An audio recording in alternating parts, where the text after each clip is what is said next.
Welcome to the Nausea River podcast. I'm Theo Morgan, and I'm a metalhead. And I'm also a concert addict.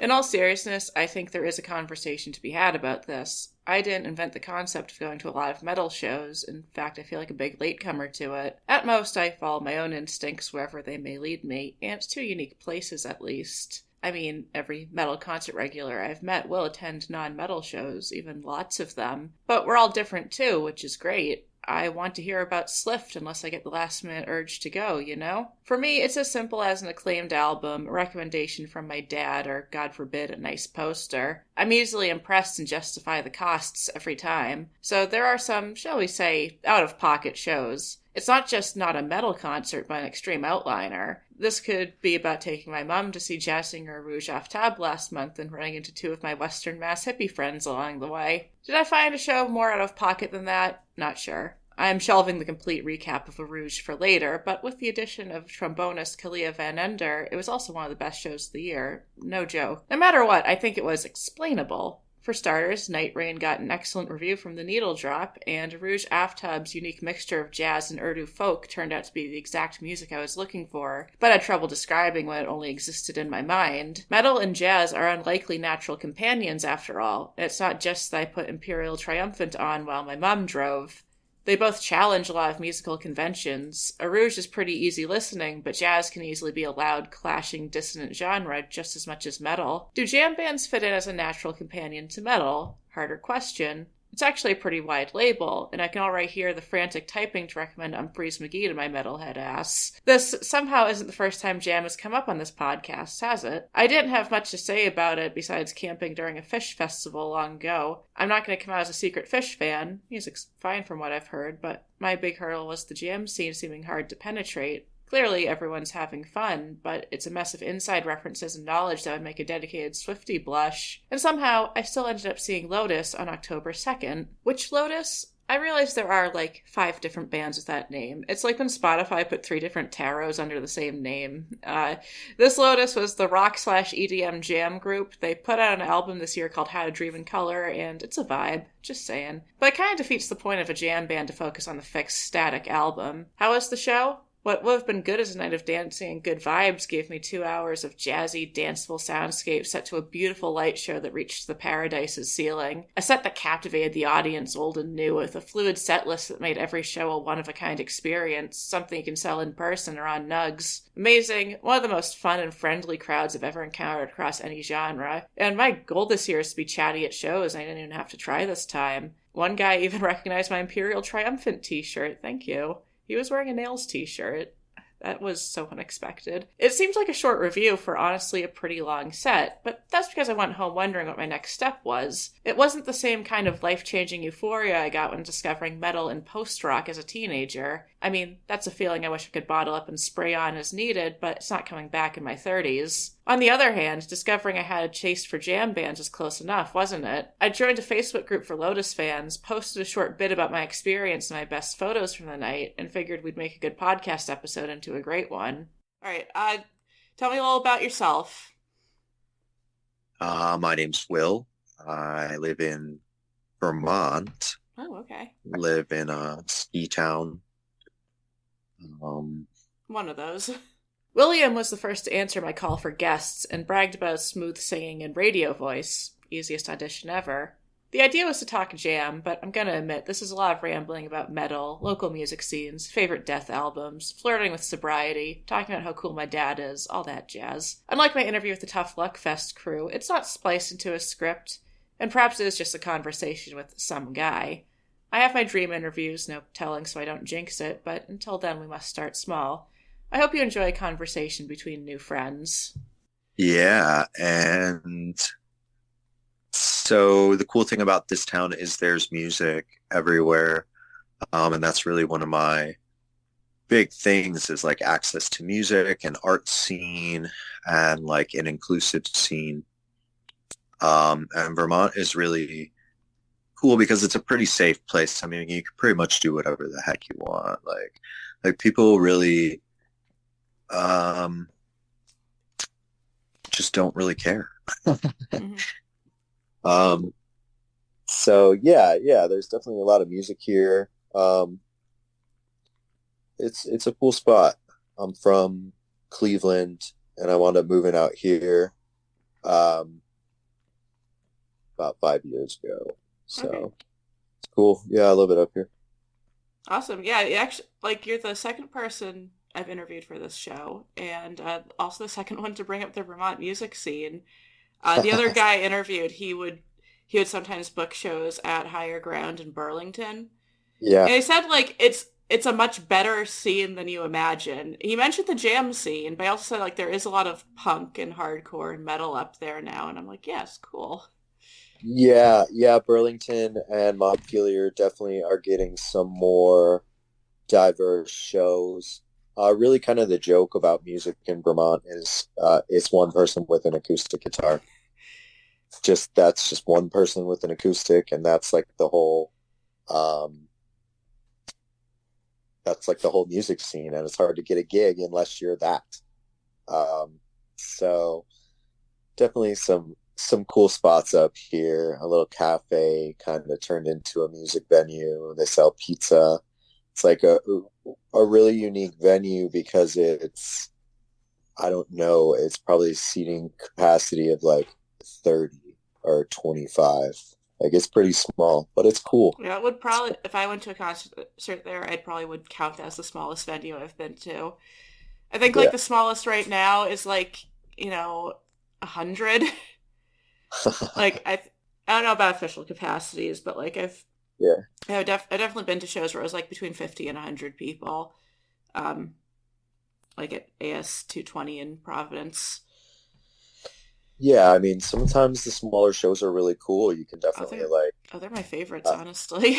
you really Like, can get up close. You can interact with the band better. You can interact with the other bands better. yeah, Uh, yeah, beer line shorter. hmm yeah. I definitely prefer the smaller shows. I was at probably the biggest show I'll go to all year. Yesterday, in fact, it was like 2,000 people at the Worcester Palladium, and like you can't get merch. You can't get merch because the lines Right. wrapping like somehow wrapping around the whole room because hundreds of people are having the same idea you are. Yeah. Yeah, it's Yeah. just I like, no, mean, I want to go to a small place where the band has to run their own damn merch table, and I want to say hi to their bassist and hand him a crisp $20 bill. yeah. Yeah, I want to do that. Um, so you say Yeah. that like, It's you, pretty cool to have those experiences and to be able to interact with the band. Like, I went to see Lotus in Portland and Burlington, and in Portland after the show, Jesse, their bass player, was mhm. just kind of hanging around. Oh my, he's my favorite member. Yeah, I love a good bass line. Um, yeah, he's awesome. yeah, I have noticed that like it's easier to catch musicians than you think. You just have to be really patient and be willing to stand Yeah, outside a building for a couple hours. Yeah. yeah, Yeah, for I, Lotus it was a work like I went to the Boston show and it was a work night. So and like it went on for much longer than I thought because I forgot that jam that's what jam means. So but I mean I have no regrets. But yeah, I was not gonna hang around till 1 a.m. like or midnight or whatever, waiting yeah, to give Jesse a high five. But yeah, awesome. They're one of my favorites in the jam scene. They're probably like I always tell people they're my favorite band. Um, Lotus and the reason why is like every time I see them, it feels like the best show I've been to. And I know that sounds like cliche or silly, like, but they're just so fresh with the song choice. And they really do have a deep catalog that they pull from that keeps it interesting. Um, and it, they're accessible. They're easy to see. I mean, they play venues that I can get to. mhm. So it's pretty cool that whole New England run. They played a lot of really I good know stuff, and I love the second set component where they're like it's like very dancey, very heavy electronic kind of like, Yeah, I and the don't know. second set got the best light show. Oh yeah. Oh At yeah. least at the Paradise it did. I only went to the Boston location. Like for me, it wasn't totally blind because I saw the band. I was kind of like I was vaguely interested. I listened to How to Dream in Color, and I'm like, that's a good vibe. I could deal with that live, and it was so much more than I expected. Because like I read they're a jam band, but I kind of I Yeah. kind of went one in one ear and out the other, and then I got there and I'm like, this is great. Because like one thing I kept thinking about like after talking to a lot of people at that show, like there were a lot of people who like saw Lotus 30 times or some Yeah. ridiculous number like that. And Yeah. I can definitely go to 30 concerts in a year. Uh, Yeah. but it's mostly going to be for different bands like Of and course. I know a lot of concert regulars within Boston's metal scene and they operate similarly to me. Like you're gonna prioritize seeing as many bands as you can. There are repeats. There are bands I have seen twice, even twice in the same year. And but like it's not my priority to do that because generally the set lists don't change a ton unless they have a lot of new material or they're Right. like I think one of the bands like I had the shortest gap in between seeing them live. It was this Funeral Doom band, Old as Sea. They had the same damn set list for both shows. It was Oh my awesome, gosh. but it was awesome. It was awesome, but it's just like yeah, it'll be nice when you have two albums because you only have one. Yeah. Yeah, Yeah. I mean, the cool thing about the metal scene is also one of the cool things about Lotus. I mean, at least the metal scene that I grew up with, it was really inclusive and um, like Lotus is very much the same way. Like one of my best friends is a trans woman and she felt so comfortable at the Lotus concert. And she was actually really nervous about it, going to a show. Like, I don't know. yeah. I I mean, feel like the metal scene was very, very similar to that. And um, in a different way, in a weird way too, but like, yeah, because metal. just Yeah, I think metal's gone through a pretty big change good because I vibe. remember like when I was getting into it in 2008 and 2009 like as a queer person um like there was a lot of homophobia like Yeah. there or and most of it's pretty casual it's just but it's like if a musician who is known enough came out there are going to be a lot of very tasteless jokes and like kind of the justification like well this is a pretty irreverent scene like we still like listen to these guys and like we're not boycotting them we're not hate criming them and it's like yeah but that's not the standard and nowadays like I see a lot of people who are visibly queer or trans at shows I see more women I see more minorities in general and it's good because like I remember even 5 years ago like I would go to shows and it was just a bunch of white guys and me yeah like I mean, that's definitely a parallel for like jam music and metal music. It's a lot of white guys yeah yeah definitely for even sure. I know I think my first exposure to jam not even necessarily the music but the scene I was camping in Vermont during one of the fish festivals I Oh wasn't no. there for fish I was just there on a family trip but that's it did kind of look like how you'd imagine not just a jam scene but also Vermont looking Yeah. and like you guys have a wonderful state like I love it every time I visit Vermont it's very beautiful um it's not I'm in central Mass so like it's a bit of a drive but like it's a very bearable one Yeah. Yeah. Yeah. It's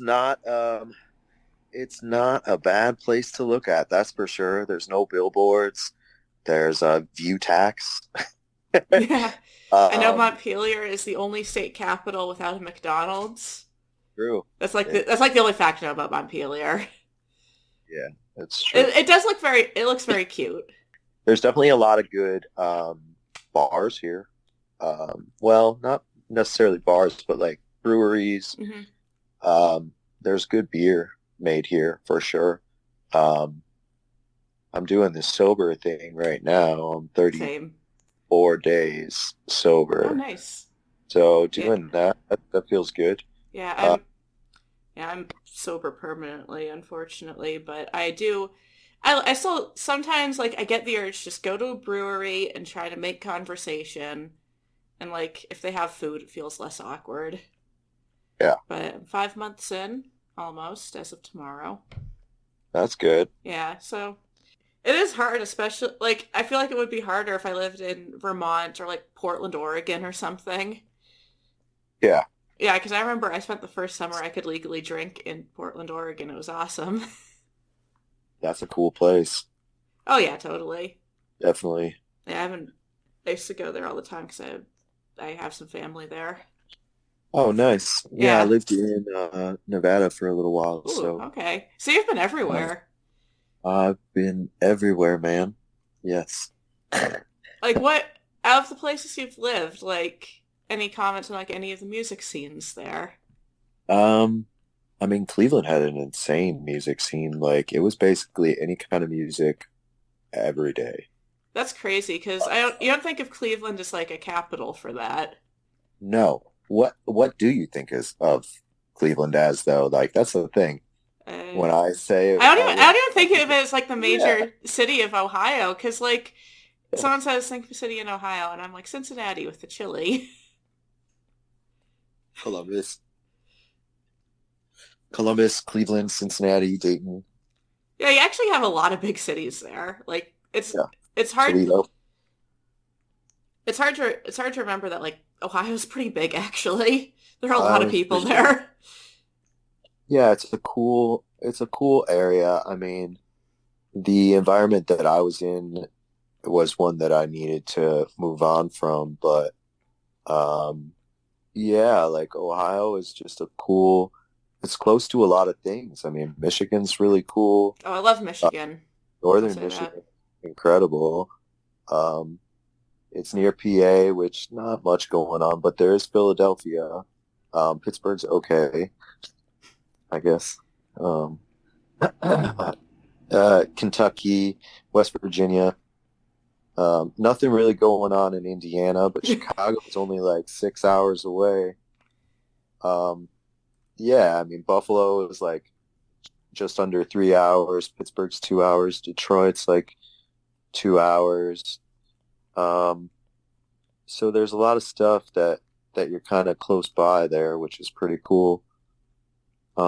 The music scene there though was incredible. Like I started at like 15 years old being able to play shows and 16 years old like opening for these big metal bands at the time. It was like Power Man 5000 and there was Taproot that played and Mushroom Head and No, I can tell when you grew up. Chimera and uh it was really cool to be able to like have that experience and I wouldn't have been able to have that experience living somewhere else like Peabody's down under in Cleveland and even the Odeon and the Agora, like some of these venues that have been around for a while really get local bands in there. Like the metal scene is phenomenal for getting 75 undercard bands. Like, like if you go to a local show where the headliner is like a badass, like local headliner, there's going to be like 20 opening bands.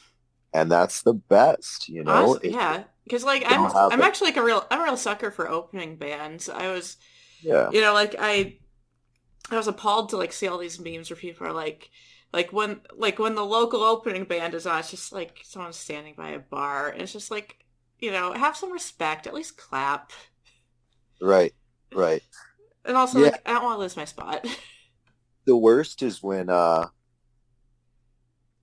when everyone just talks over the band. I know. That's the worst. There's like a real tender moment happening, and people are just like yakking it up.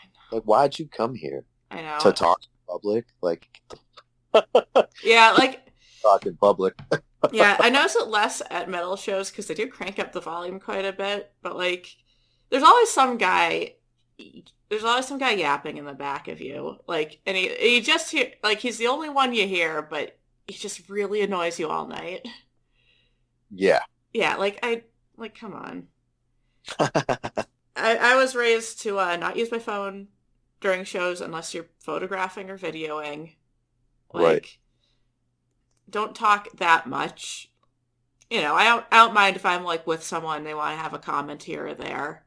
Like, that's fine, but like don't have full conversations. They're gonna suck anyways. That's true. Well, so are all the photos and videos. At Yeah, least that's but what some they artists. don't suck in my heart. Yeah, some I did, artists are like, we don't want you to have your phone yeah, because and your I photos are going to respect suck anyway, and we yeah, want you to actually watch the show that you paid yeah, for. and I respect the request. I think the only artist I've ever seen who asked for it was Jack White, Yeah, and yeah, I just don't have any photos from that show, but the memories are good, so it's all right. yeah, he's cool. I Oh yeah, love them. White Stripes and Wreck Tours. yeah. I guess Let's the see. White Stripes are a little close to you if you're close to Detroit, Uh, or well, if you were back in yeah, Cleveland. Black Keys and White Stripes and all the all the two-person bands. Oh yeah, yeah. Um, My two person 2000s rock pick. It's the Kills. They're awesome. Love the Kills. who? The Kills. They're an English rock duo. I saw them open for Queens of the Stone Age a long time ago Oh, now, nice. and they were like they're excellent. I think it's Queens of the Blood Stone. Pressures. That's like a really classic album from them. That's awesome.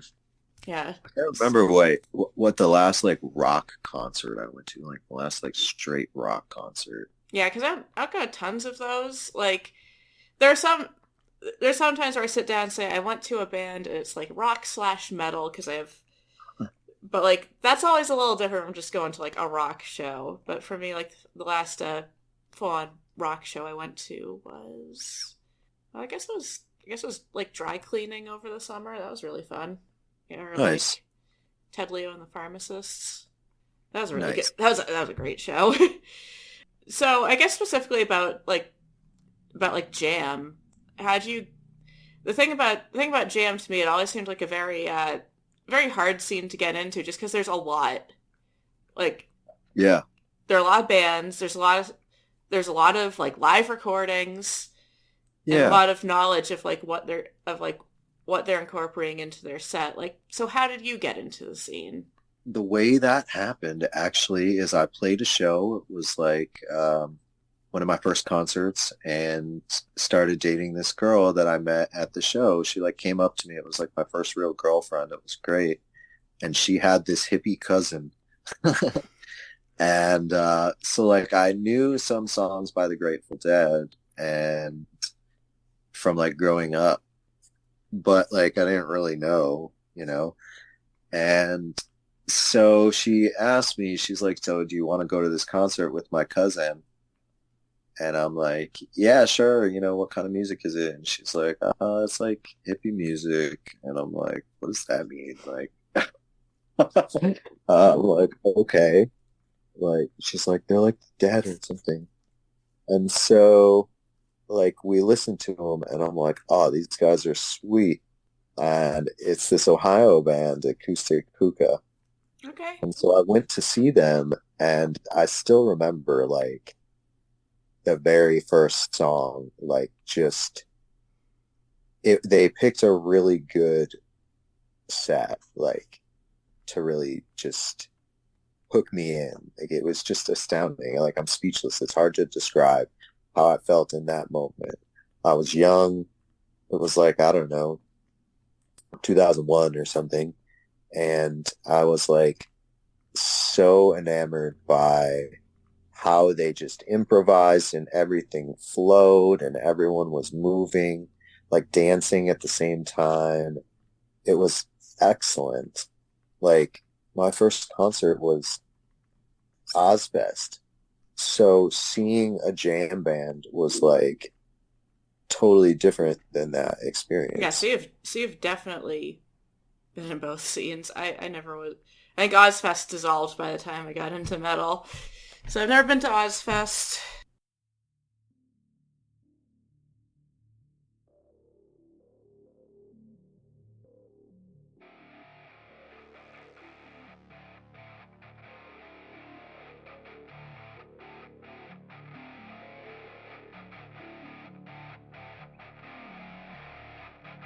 Hey, you there. Thanks for clicking on my show. And are you a musician? Do you work behind the scenes instead?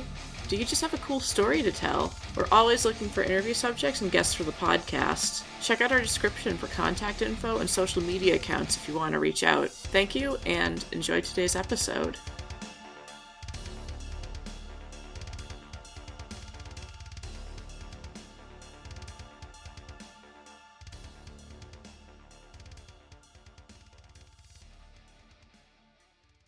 Until I joined the Lotus fam group, I didn't know that like a lot of jam performances are in fact like recorded, like officially recorded and Yeah. sold.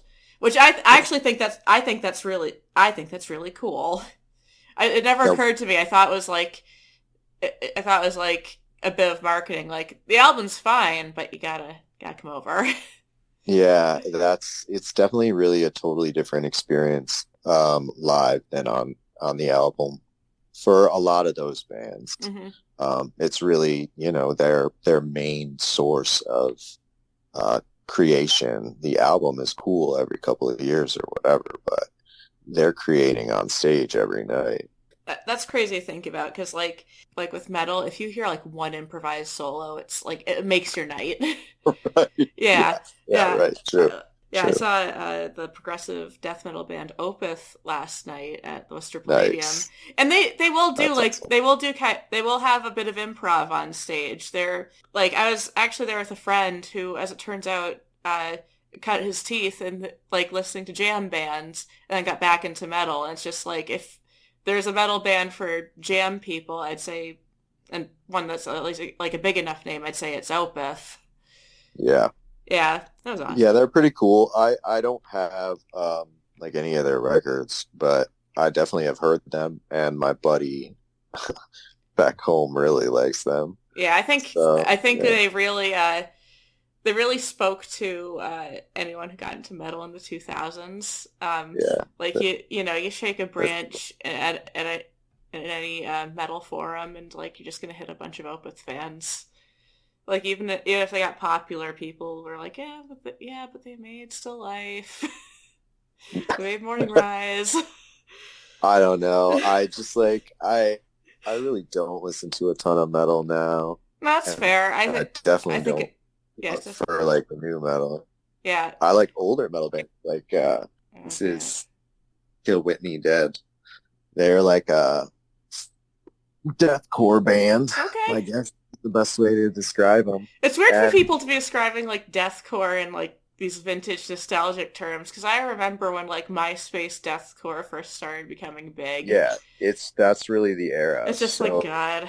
I think And I their found a last gray show was hair. like, yeah, I think their last show was like 2005, but Oh, they're yeah. So they're cool real. bands. That's real Like, early in the genre then.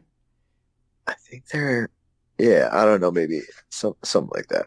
But nonetheless, like they have movie and TV samples and stuff in their songs. So like Okay, I can picture most it in my head now. songs start off with a badass intro. So it's like pretty funny, just awesome, heavy, crushing stuff. And the main guy from the band is selling merch. So I had to get some merch. They're so cool. That's pretty. What are you wearing? What's your shirt? So my shirt is for Oxygen Destroyer. They are Oxygen Destroyer. That sounds heavy. yeah, so they are a death metal band from Pacific Northwest. Saw them in Nice. August. Th- they're a little gimmicky, like all like they're really into Japanese kaiju movies. So like it's all just kaiju themed death metal. It's awesome. Um, Cool. yeah, and they put on a good live show. It was really cheap. That's amazing. I love death metal. My favorite death metal band is probably Morbid Angel Morbid Angel or are good. Death or Death. They're I like get if I had to choose between the two, it's definitely Death because they're so good. yeah, and I like the variety in their catalog as you like move Yeah, from Scream Bloody sure. Gore to the Sound of Perseverance. I Definitely. think I definitely always gravitated towards the latter half of their catalog. Like I love the Me Sound too. of Perseverance. I love Symbolic. Yeah. But they Individual were Thought Patterns is the individual thought first one pattern. that I heard, and I was like, this band is insane. Yeah, Like, I have to explore more. I think Human was the first one I heard. Human. I don't know if it's my favorite from them, but I think it's underrated in their catalog. That's a good one. I mean, they're all They good. had Chuck is a phenomenal yeah. Imagine having guitarist and 7 composer. near perfect albums. I even think Spiritual Healing is a pretty damn good album. A lot of people Yeah, don't agree, but I think it's still great of the genre. Like, right. yeah, actually, I think I heard Human and Spiritual Healing like kind of back to back. Yeah, so like those albums actually made a pretty big impression on me, and it was like kind of the first death metal I listened to because I was hesitant about the genre, but I had a friend who's really he's like, you know, start with Death, like they're the namesake, and the vocals are pretty easy, like they're the easiest harsh vocals to tolerate, Well, and and now like if someone's like I want to get into uh, extreme metal, I'd say like start with start with Death, start with Possessed. yeah, yeah, Like just right. start with the genre started. Seven churches. Yeah, I mean, definitely a good place to start. I am not sure what my first one was. Maybe Cannibal Corpse, Oh, Morbid that Angel. yeah, Um, I needed a little I needed to ease myself in before getting into Cannibal Corpse, but now I'm all about Cannibal Corpse. I think they're one of the most consistent like old school death metal bands from that time. Like they're I tried still to really like explore the classics. Sorry, I didn't mean to interrupt. The like Morbid Angel. Shit, my mind is coming to a blank. I liked Pestilence. There's like Pestilence good. Vader. Yeah. Um, I could just start listing off like Darkest. old atheists, yeah. Darkest. Atheist. Oh, I love Yeah. atheists. It's probably like the second death metal band I got into. I it was They're very easy. cool. It was very easy to find people hyping up atheists, Yeah. and yeah, Yeah, they're cool. because they're good. And like I thought, Yeah. they're never gonna reunite, and then they Nah. did. And like What's that album? Is it called Elements or Elements was their third Elemental? album. That one was like Elements. the jazziest of them. It's hard for me to pick Yeah. my favorite Yeah. because like yeah, everyone will say like unquestionable presence, and like yeah, it's really Yeah. good. But have you ever listened to how jazzy Elements is? That's a sweet album. Yeah. I need to give that a re-listen. I should That's a good too. album. I should too, Yeah. because like I used to be upset. Like in high school, I'm like, I'm so badass. I listen to a death metal band. Oh my God. In high school I listened to so much death metal. Yeah, I had like every Sepultura album like on repeat at all times, like getting me ready for like new crazy death metal CD that I can find and pick up from the record exchange or rent from the library or whatever. Oh man, super cool. Yeah, I liked a lot of the thrashier stuff. But I don't know a ton of bands. I don't know. I guess the jam band scene just really hooked me because like a lot of it is like multi-night runs are a thing, and I just really was drawn in by the improvisation, like because not to be ridiculous, but like when you think about it, we're always improvising in life, and it's so entertaining and so satisfying when it goes well. yeah. And No, it's nice I to can see the see. parallels with like speech and Yeah. stuff. Because like I did write down questions before this, but I'm flying off the handle too. I think it's a better way to make these things go. Yeah. So like I get that With the appeal of improv, I definitely like. I was talking to, since I was up front, I was talking to like the people who got there first, basically, Yeah. and like everyone was doing the whole New England, like the 4 New England shows. Yeah, nice folks. Oh yeah, they're wonderful.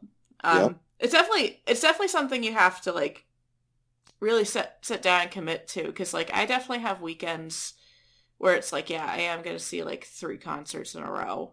It's what this Yeah. weekend is for me. But I can kind of, if it's different bands, you can keep it to the Boston area, or wherever you may roam. Um, and Yeah. if you're seeing a band on the same tour, like that is like a whole road trip, and having to stop for gas and snacks. Yep. Yeah, and I gotta respect the stamina that must take, because like at the end of the day, if I'm going to 3 shows in Boston, I just have to take the train. Like, and like for all the jokes you can make about the T being a pretty inconsistent, kind of crappy subway line, it exists, and 95% of the time, it's it's wonderful. It's the other Yeah. 5% where you are craving, you're craving death, or you wonder like, why didn't I learn to drive? Yeah. Yeah, I mean, it really is definitely intense. For my 35th birthday, I drove to Nashville to Oh wow. see Billy Strings at the Ryman, and it was incredible. He had special guests every night. It was fun. Um, I have a buddy who lives there, and he was just so gracious, great host, good dude. Um, really like had an amazing experience, and that's probably the furthest that I've driven um, on my own. But I drove to Asheville as well, very different than Nashville, Yeah. but still a cool place for music. Let's say someone came to you and said, I want to get into the jam scene, but I don't know where to start. What would you tell a newcomer like them? Um, I think that really depends on the person asking, if I'm being perfectly honest, because there's a lot of little avenues. It's just like metal or Mm-hmm. like anything else, really. Uh, more context is better. Mm-hmm. But I started with Grateful Dead and a local jam band, Acoustic Hookah, and then went to listening to like Fish, and kind of went from there. Like the ball just kept rolling. I wanted to listen to everything. It's like it really opened a crazy can of worms. So if their background was more jazzy, I would definitely say, you know, check out some Lotus, electronic, jazzy, rock. I mean, they're pretty approachable. Mm-hmm. Um, but the classics are always good. If they're an acoustic person, check out Dave Matthews, I guess.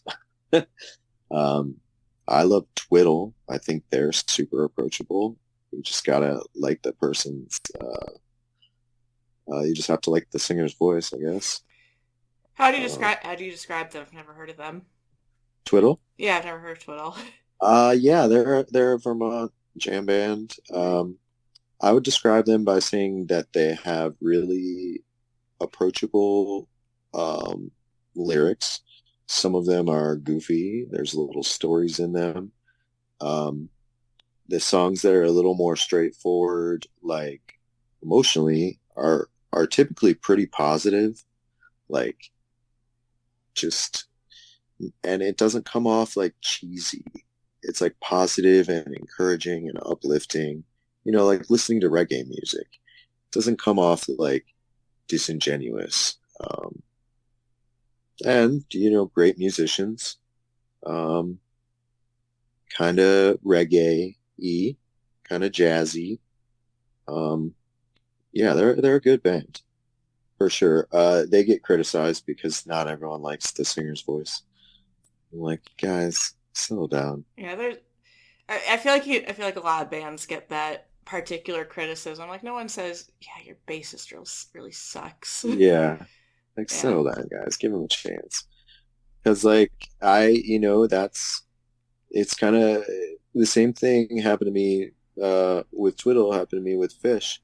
Like, I was growing up and I went to go pick up, I think I picked up like Radiohead Kid A, and I picked up Slayer album.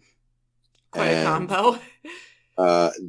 the guy at the counter, like, we were talking about something and he was like, yeah, Fish sucks. And I was like, oh, I've never heard them. And he's like, don't even bother. You would not like them. Like, they're garbage. And I'm like, oh, okay. And I was like, well, this guy knows my music taste. And I'm like, okay, well, I heard the same thing about Twiddle. Like, you're not going to like them. They're no good. Like, is this like, why was this a trick all along? It's like a chocolate It's chip cookie. reverse. Oh, It's you're gonna hate reverse it. psychology from Yeah, you're gonna from hate true this chocolate from chip true cookie. fish heads. Do not try that. You will not like those. Um, yeah, so I don't know. I really just try and give people recommendations based on what I already know that they like. Yeah, and So to some extent, I can do that with metal, but I do have a starter pack for everyone. I just tell them like Megadeth and Judas Priest. I think they're two of the most approachable, popular metal bands. yeah, Yeah, and if you don't like those, it's okay to have different tastes. yeah, that's true. That's true. Um, if I didn't say those, I would say Metallica, of course. Slayer, um, Motorhead is awesome. It's not really, like the most approachable because uh, Lemmy has a little bit of a raspy voice. But I think they're awesome. No, I think I'd put Motorhead in that starter pack as well. My issue with Metallica is like I do like I like Kill 'Em All. I like Ride the Lightning. They have an issue, especially for Master of Puppets onwards, where like I don't like they can write like they'll have like this great idea and this great riff and this great chorus, and like that song could have been half the length. Yeah, Yeah, yeah. I mean, and like I yeah, think and the reason I put Megadeth in my starter pack is because I just think Dave Mustaine is a tighter songwriter. yeah. He's definitely a good musician for sure. Yeah, like a real d bag of a guy, but Yeah. I don't. Well, I think I don't like know. I think Yeah. he is kind of just a normal jerk. Like I don't think he's repugnant enough to say like, oh, I gotta separate art from the artist. Like I just try not to think. I don't think about it because I don't care what he's thinking about about Metallica kicking him out or about Yeah. politics. Like I don't think he's a particularly dangerous guy. He just sounds like someone who would be awful to be friends with.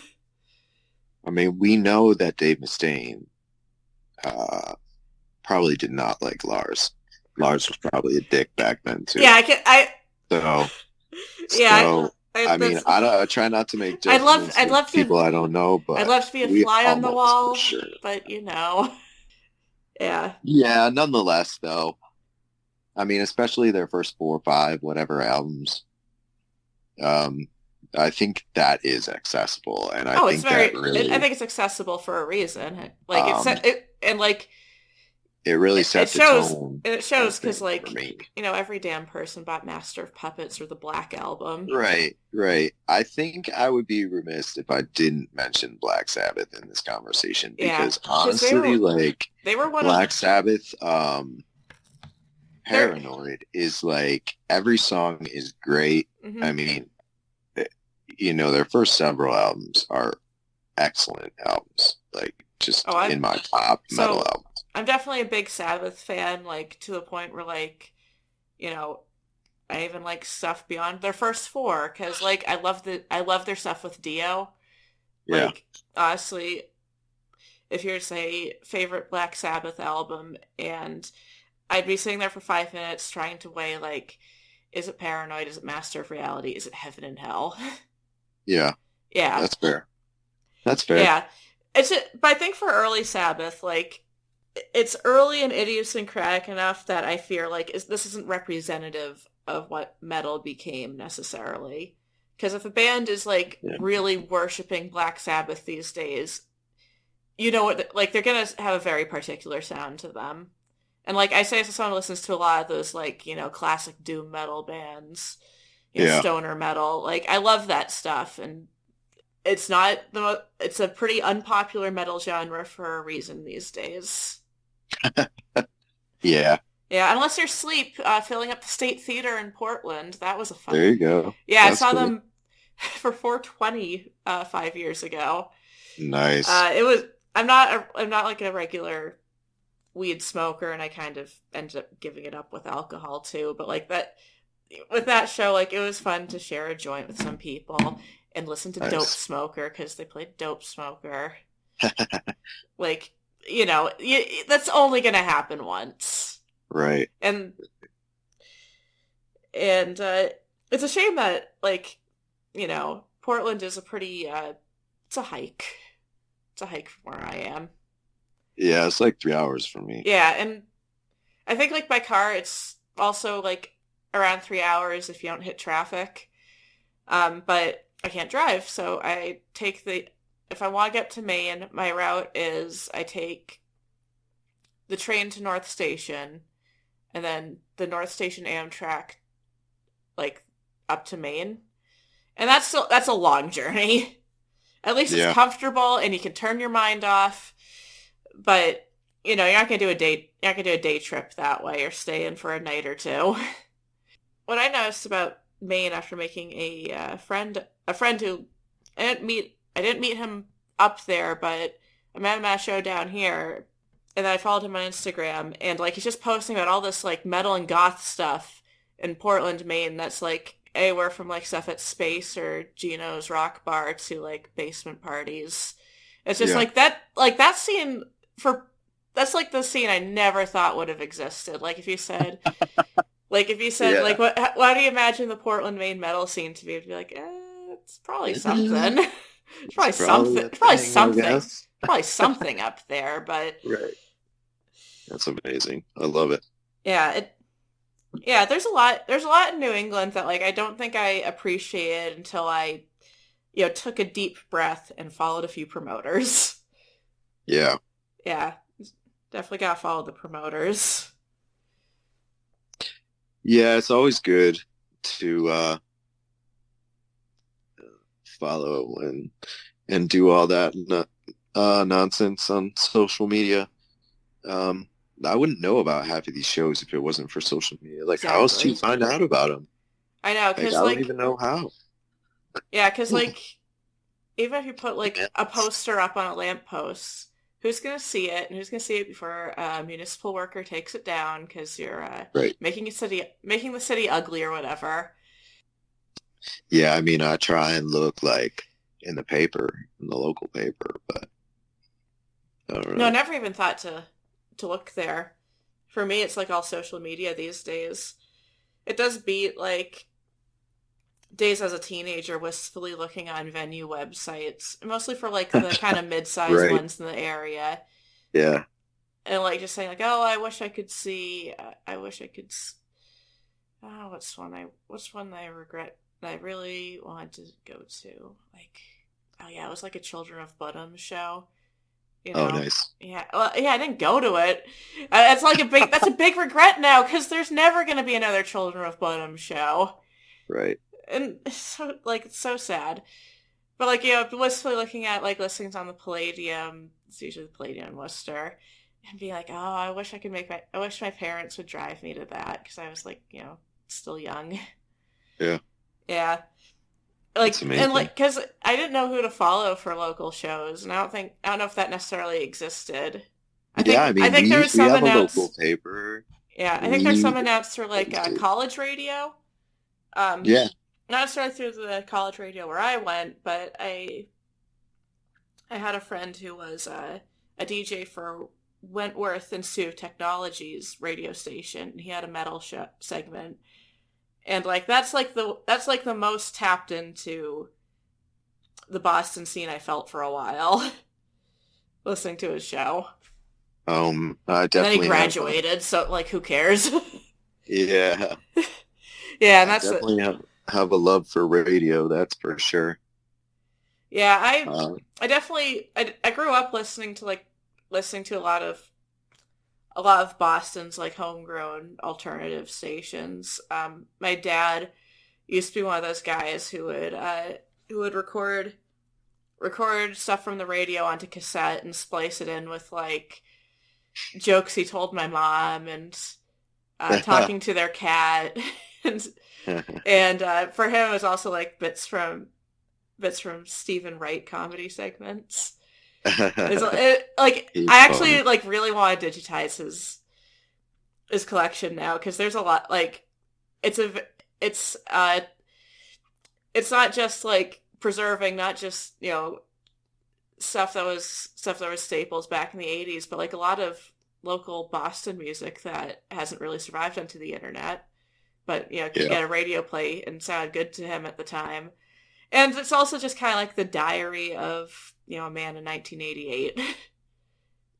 Yeah, That's awesome. yeah, and he listens to the podcast. So hi, Dad. Oh, hey. Yeah, but he's actually very supportive. Um, any closing thoughts? Um, yeah. Be good to each other out there. I think that's fair. And so And buy some merch. if someone is knocked down the mosh pit, you bring them back up. Always. Yeah, Always. and yeah, go bankrupt at your local merch table. Oh, absolutely. Yeah, Absolutely. keep an eye on those limited cassette runs, or vinyl runs, because there's definitely a lot of physical media FOMO I have now. Because it's just like 200 copies. And sometimes those go real fast. Yeah, totally. Totally. Vinyl is hot right now. Vinyl, definitely. But I am seeing more bands press stuff onto cassettes. And Yeah. I love tapes. yeah, I definitely have some nostalgia over that. My parents had an old car for a while that had a tape deck, so Nice. I think we lasted with it for longer than most. And they're usually a lot cheaper than vinyl. That's the big one. That is true. Smaller art. Yes. Yeah, Sometimes less art. Sometimes the booklet folded out. yeah. They're Absolutely easier to cool though. store. I do like bands that like will get some good plastic for the cassette case at least, Yeah. or the tape. Yeah. But vinyl does kind of get the cooler colors. I love seeing. I will have to say I love seeing vinyl kind of become an art form of its own now. Right. Like with those swirls and exclusive Splatter. presses. I mean I'll just like go on Instagram and look at people's collections. It's just like look at this glitter, and I'm like, yeah. Yeah, I wish I got the glitter. I wish I got the glitter copy. Yeah. Yeah, it's cool and it's just like a good feeling. I mean, it's like I don't know. It's like just the feeling of putting the record in and dropping the needle is a really good feeling. And you hear the little crackle, and Yeah. it's just amazing. Yeah, my It's dad like, used to have like a whole. It was actually like it was kind of like a walk-in closet that was attached to my brother's room, and he made it into a record room. And just like when my brother was like a toddler and sleeping, he'd sneak in there and listen to all his records. And it was also really fun when he'd let us in, and we could see his little cave. And now a lot of that vinyl, he's like, I don't want to play this. yeah, He's digitized what he wants to. He has a very extensive digital collection. A lot of CDs, a lot of tapes, and access to streaming. So I think if you just want to listen to music, then you're all set with that. It's a Yeah, different very land. true. It's a different landscape now, but I maybe if I can maybe if I can clean up my kitchen closet, I'll put my dad's old tape deck in there. Yeah, I love tapes. It was awesome. You could like tape over the little things and record over it. Yeah, I mean, Oh yeah. I wouldn't do that now. I spent like 10. Like I'd look at tape and be like, Well, yeah. I spent $10 on this. I'm not, not That's true. recording over you. That's true. Yeah, because I mean, I don't know where you'd even get like a blank one now. I know you could probably like through Amazon or a wholesaler, but Yeah, yeah, kind of like you'd still get a ring of blank CDs, the right, right. free coasters. Cigars. Oh my God. Burning CDs. Oh, I hated doing that. I mean, it was sweet, but it was like agonizingly slow most of the time and inconsistent. Sometimes it just wouldn't work. Yeah, Uh, but it was cool to have shows. It was cool. I definitely had a lot of shows. My English teacher like burned me all of these live concerts and oh, really got me into like a whole spread of different bands. He's a okay. really good dude. Yeah. Yeah, no, my teachers did that for me. um, I do. It was kind of nice, like for that era of making like a mixed CD for someone, especially if you could like print out your own cover art, Oh yeah. put into at least like tape Oh it yeah. onto a or a Oh paper yeah. sleeve, or a plastic jewel case if you're really ambitious. Yeah, I mean there were definitely parts of it that I liked. I guess I just didn't I never had like a good CD burner, so it was always like No, very slow. Same with downloading. It was like so downloading slow. was real slow. I Eventually think it like got better. all the burning was like through like a crappy laptop CD drive. Yeah, right. Yeah, I think I am younger than you by some amount, but maybe perhaps technology got a little better by the time I was burning CDs, so that like it wasn't as inconsistent. But I do remember it failing sometimes. But at that point, CDs were Yeah. cheap, so you'd throw it out, and your second try usually worked, or your file was corrupted, and yeah, maybe that's your fault. Yeah, exactly. Yeah. Exactly. I mean, it definitely has come like so far from like Napster and you're waiting 24 hours to download Papa Hmm. Roach Last Resort. And like it's really incredible to be able to just like open your app and be like, "Oh shit, the new album came out today." Click. Yeah, I mean, you can even pre-save them now. yeah, I do pre-save now if I remember to. If I get the notification from Spotify. Oh yeah. Oh Yeah. yeah. I'm like Otherwise, on it. otherwise I just check it out day of. Right. Like I I mean, just especially if I'm up at midnight, there's 100% chance I'm playing whatever yeah, album. there's yeah. I mean it's gonna be album release time in like 4.5 hours. Yeah, I get so excited about music. It's really incredible. I have this way where I just like am able to remember like so much of these songs, like the lyrics, the parts, the different like it's weird. It creeps me out. It hasn't made me really any money, but it is a skill that I have that is top notch. Yeah. Well, to everyone listen, hopefully I can get this out for New Music Friday. I've been a little behind on episodes, but it's okay. Yeah, Yeah. Well, absolutely. yeah, podcasting about music has been fun. I definitely like find myself seeking out more and going outside my comfort zone more. And I think it's a very important feeling. Yeah, I definitely have an outlet for my art. I write for the local paper. Oh, So nice. every week I have a column that I have to put out, and sometimes I don't really feel like writing. Yeah. And sometimes I'm not sure what to say or I'm stuck on one and I don't have another idea. Like it's it challenges me in the best way. Like life is full of problems. Mm-hmm. It's all about solving them and finding problems that you don't mind dealing with, I guess. And that's a problem I don't mind having. Oh shit.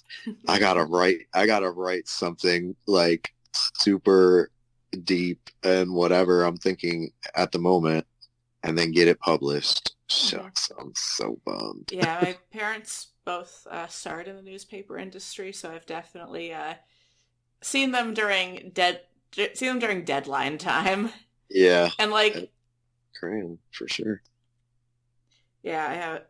And when you self-publish, you don't have you need discipline, or you end up kind of like me.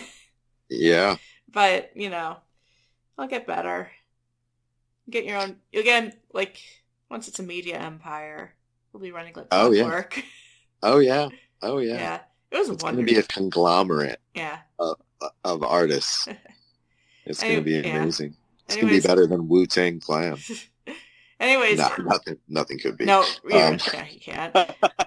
Yeah. Well, it was really. I mean, are we wrapping up? Yeah, I didn't have much else to say. That's all. Okay. Anyways, it was wonderful talking to you. Yeah, your this perspective was great. on things. This was great. This was fun. It was a good chat.